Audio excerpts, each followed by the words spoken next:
doesn't get tired. Allah doesn't get fatigued. Allah doesn't sleep.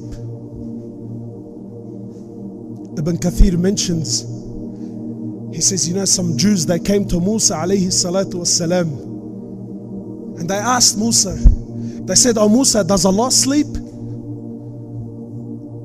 So Musa asks Allah, he says, "Oh Allah, do you sleep?"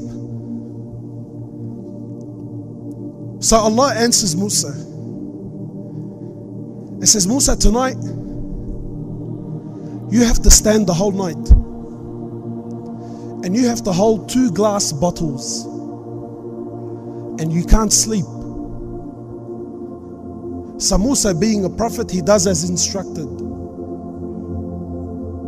He stands up holding his 2 glass bottles. The first part of the night passes by, his eyelids are getting heavy, and before the night could finish, he fell asleep. He falls to the floor, and the glass bottles come crushing down. So the angels, they returned to Musa and they said, "Oh Musa, if Allah was to sleep but just for a moment, the 7 heavens would come crushing down onto the earth like your bottles smashed the floor."